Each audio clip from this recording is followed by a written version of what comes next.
like walking into his house wasn't enough to let you know he's a rich man. And then secondly, the multitude of his children. In chapter 9, verse 10, when he and his family are hung, it says that the 10 sons of Haman. And so in Persian culture, it was important to have a lot of children. Oftentimes, that's why they had a harem and had a lot of wives, because they could have more children, and they could say, look, I have 35 children, I have 40 children. And a lot of times, they didn't count the girls, they just counted the boys, because that's the continuing line, and that's the family name. But then he goes on about his promotion and his power. Do you think Zeresh's wife or any of the friends haven't already heard about any of this? It's not like it happened that day, right? This is old news, but here he is spending all this time self-promoting himself, and then you get to verse 12, and we see self-deception. Haman said, moreover, so after he has waxed eloquent about all these categories that are important to him, here's the latest one that you all don't know about. Yea, Esther the queen did let no man come in with the king unto the banquet that she had prepared but myself. And tomorrow I invited unto her also with the king. I am the only other one invited beside the king. You know what? I get to do it again tomorrow. That's going to be so cool. I mean, it's just the king and I at a banquet that the queen makes. Never does he stop to think. I mean, wouldn't you stop to think? The king and the queen. Why, if you just don't invite that guy, this is a royal dinner party. I mean, the conversation is completely different when it's the king and the queen by themselves. And the queen had just asked something of the king, but hasn't given the details, and Haman doesn't have a clue. There is no thought in his head for why he is the fifth wheel, is what we would call it, right? He's the odd man out. And to him, he's not the odd man out, because why wouldn't you invite him? We see that same attitude when we kick over to chapter 6, and it's time to reward Mordecai. He is not thinking at all, why did she invite me? I think I would be asking the question, what do I have to offer the queen? I mean, the king's the one who can grant her request, right? And the king's the one who has the power, and the king and the queen have a special relationship, but what is the prime minister to the queen? He's not allowed to be in her presence if the king's not there. So, I mean, that whole situation should have just set alarm bells off to him and made him think, this is weird. But here he is before his wife and his friends, and it's like the cherry on top of this big sundae that he's been building.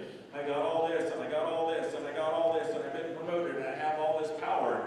Oh yeah, by the way, something happened to me today, and it's the greatest thing in the world. But then I want you to see also a very vengeful person in verses 13 and 14. Yet all this availeth me nothing, so long as I see Mordecai the Jew sitting at the king's gate. Turn to 1 Corinthians chapter 5 and verse 8.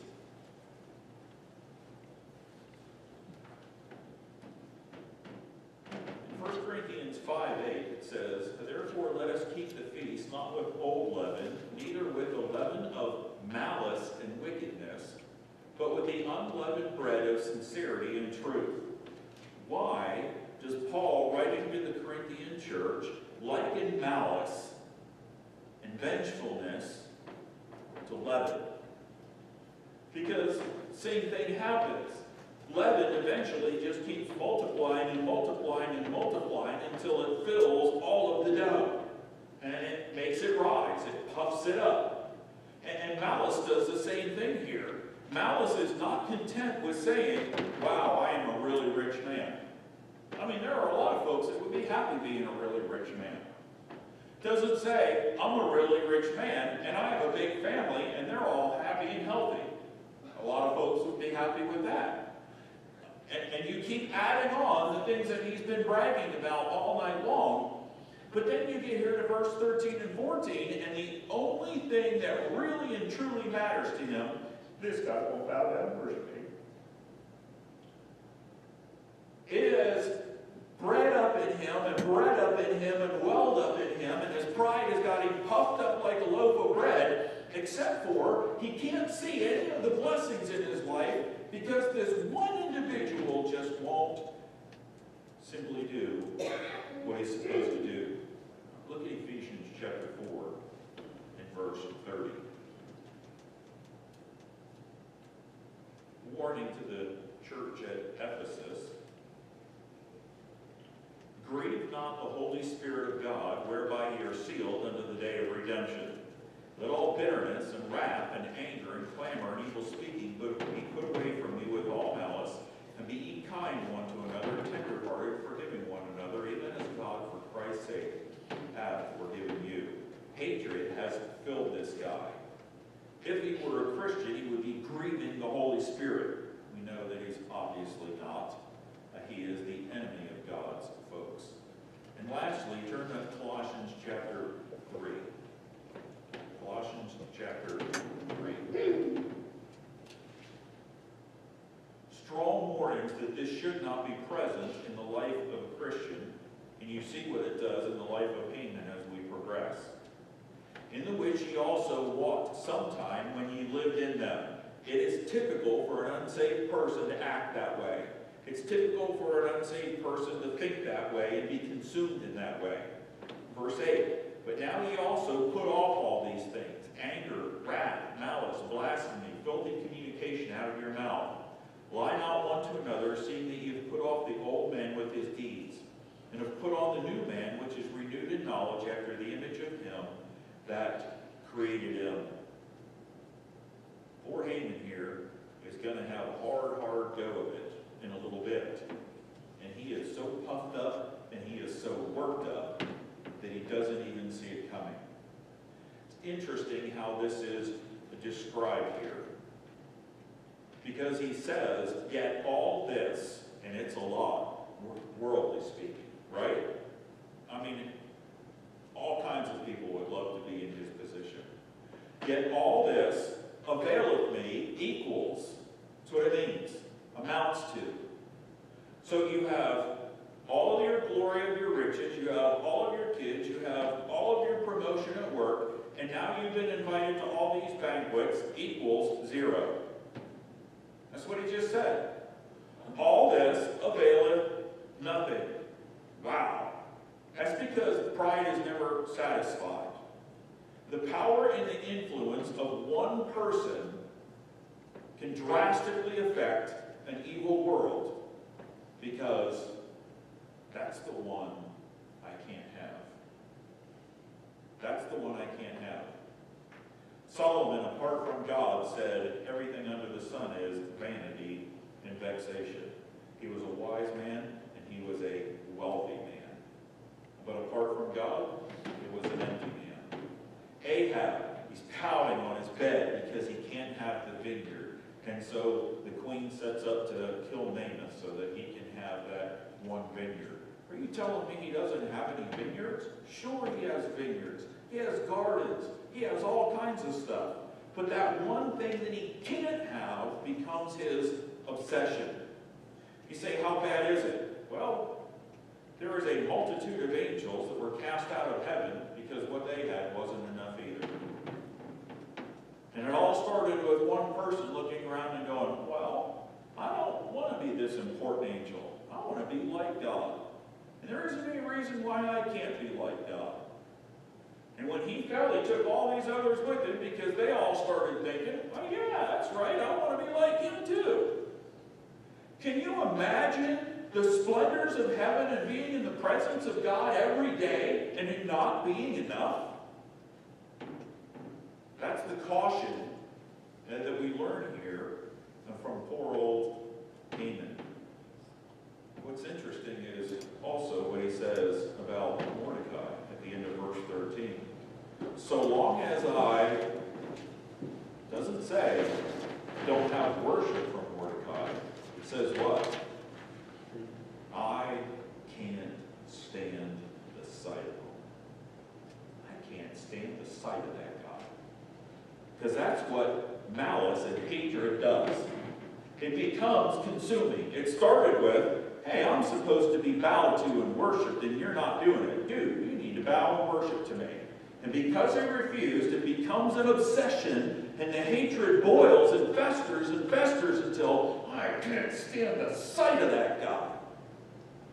Well, man, if you can't stand the sight of that guy, it wouldn't matter if he bowed to you or not, would it?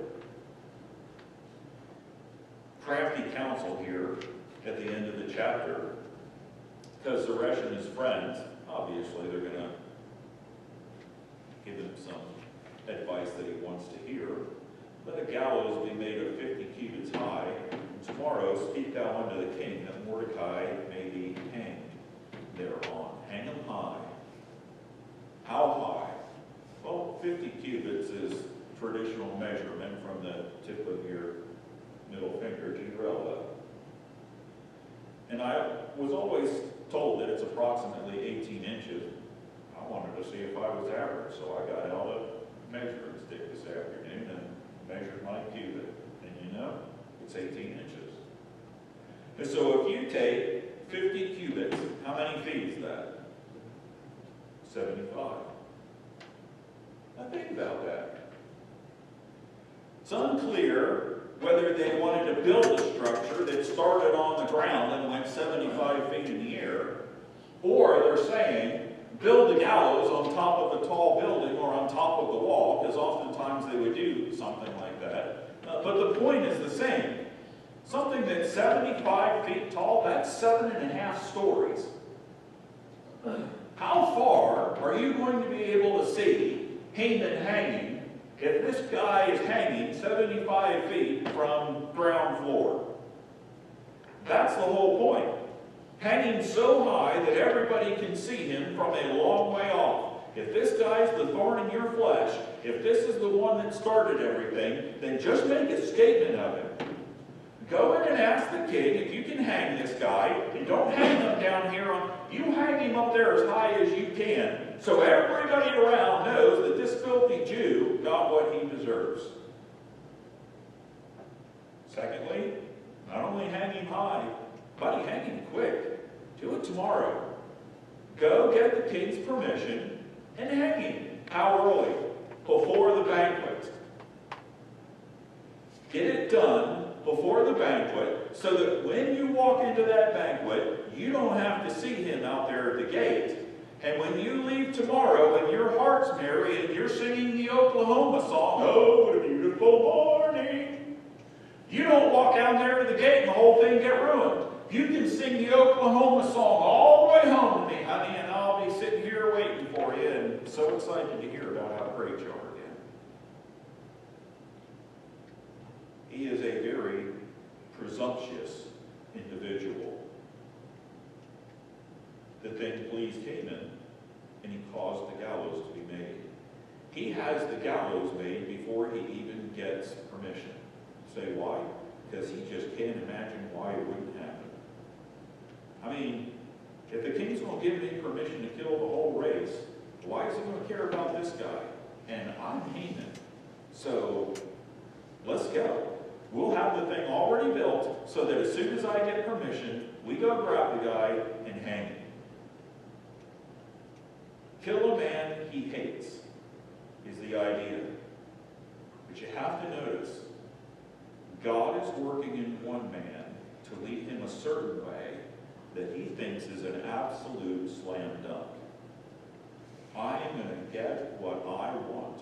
This is like the last feather in my cap. That Mordecai is going to be dead tomorrow, and he's going to be hanging where everybody can see. And I'm going to have a great day because everything's going my way. Maybe not, but he doesn't know that yet. You flip over to chapter 6. The interlude continues because we have the king. Sleepless in Susa, on that night could not the king sleep, and he commanded to bring the book of records of the Chronicles, and they were read before the king. It was found written that Mordecai had told of Bigthan and Teresh, two of the king's chamberlains, the keepers of the door, who sought to working in another man to lead him in a completely different way. And so one man is thinking, I'm going to kill Mordecai, and he can't imagine that it won't happen, and he puts everything in motion. I bet the neighbors were happy with him while they're building gallows in the middle of the night. And at the same time, in the palace, the king can't sleep, and God is working in him, and he's getting ready to honor the same man that this guy's trying to kill. And when he brings these guys together, that's when the magic happens. Late night reading. Oh, the magical memories. You remember that one time when they tried to kill you? Oh, yeah. That was something else. Read that one to me again. Who were those two guys that tried to kill me? Yeah, read that. Who was that guy who told everybody and we figured out the plot and they saved me? Mordecai. Listen, of all the ways that the king could distract himself, God led him to the Chronicles. He didn't call one of his, who knows how many hundred harem. He didn't call for the joker. He didn't call for some dancer. He didn't call for a musician. He didn't call for a friend to come and talk with him. There are all kinds of things available, and if the king called you, it doesn't matter what time it is, you would have jumped up and run right to him. Because the king asked you to. Right? He asks that these guys read to him from the book of the Chronicles. And you say, well, that's not a big deal. It's not a big deal. They like to hear how good they were and all the incredible memories, and they're rehashing this thing, and certainly it would put them to sleep. But think about this. God leads someone to go and pick off the shelf the book of the Chronicles from 5 years ago that has the specific account of how Mordecai saved the king.